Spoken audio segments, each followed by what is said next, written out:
Hi, I'm Andy Bales. I want to give you an end of January update.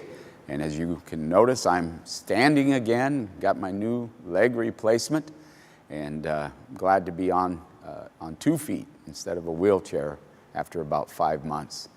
But started off January, I did something kind of interesting. I was very troubled by the 41,000 precious souls who are still on the streets of LA, devastated by homelessness, even after Measure H, a county measure to provide services, Measure HHH, city measure to provide buildings. We still have 41,000 precious souls devastated by homelessness on the streets. And so I decided to do an event called hashtag 41,000+1 to bring attention to those who are suffering on the streets. I thought I was going to do it alone near City Hall to bring attention, but I had several friends who've previously experienced homelessness come and join me all night.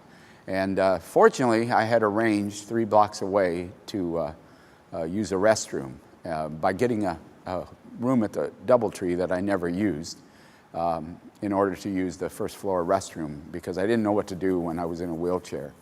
And it was only 3 blocks away, but I had a stomach ailment that night. I did actually 7 miles before midnight and 6 miles between midnight and 6 a.m. back and forth to the restroom, and I could only imagine the suffering that someone does on the streets of LA. It was cold. It was going to be the coldest night of the year, 37, but it only got down to 41, and we were miserable. And I got to tell you, it took so long for me to recover. I can't imagine spending one more night on the streets, and that will give you an idea, just a glimpse of what people are suffering on our streets. So we can no longer be a place that allows people to stay on our streets and try to survive on our streets, which made it very fortunate for us that I was asked to be on KABC 7 Newsmakers with Adrienne Alpert.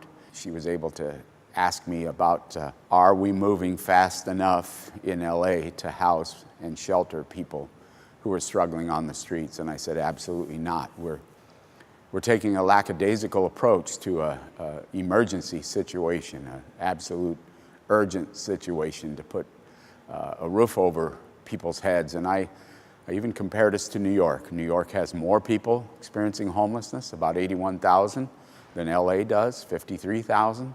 But New York puts a roof over 96% of the people who are on the streets and is struggling and working hard to put a roof over the other 4%. And yet in LA, we put a roof over 25%, we leave 75% out in these cold, dark, and rough nights, and that's 41,000 precious souls.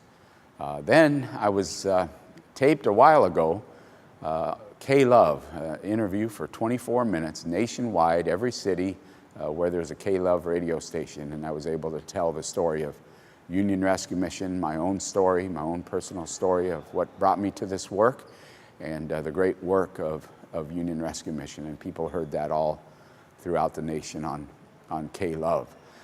We also have coming up our Hearts for Hope Gala, February 16th at the Beverly Hilton. You'll want to come out. We have Angela Bassett is coming back as MC, and we're going to honor her for her work and her family's work with Union Rescue Mission and Hope Gardens. And we have comedian Joel McHale. They are going to be double MCs, and we're going to tell the stories of life transformation that have happened for our moms and kids. We have begun to put in our sprung structure. The digging started to put in the foundation on January 3rd. It's going up. It will be done by March, and it'll be 4,000 square feet. Look it up, sprung.com, if you want to see what it might look like. 120 bunks for ladies, heated and air conditioned, adding 11 restrooms, almost doubling the number of restrooms available on Skid Row, and it'll be done by March, prayerfully. The rains of January have held it up a little bit, and you can maybe hear some rain above us, but we hope that by March we will have 120 ladies, instead of sleeping in here on air mattresses in our multi-purpose room, chapel, and shelter, that they'll have 24/7 care out in the sprung structure.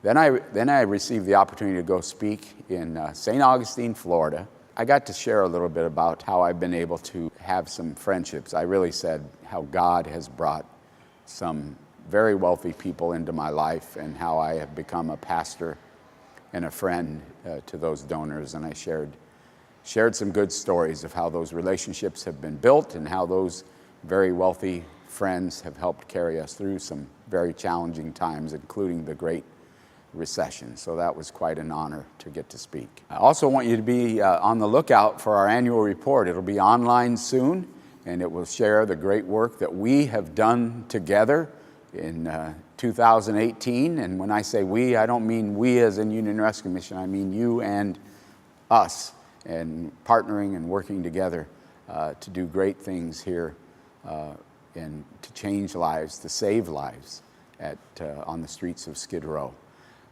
I do want to tell you, thank you for all that you gave in December.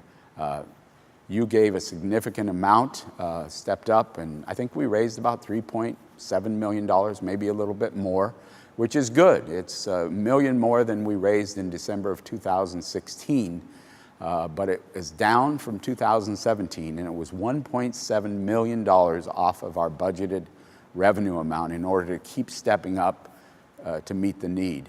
And we need to reach out to our partners. We need to make up that $1.7 million between now and March.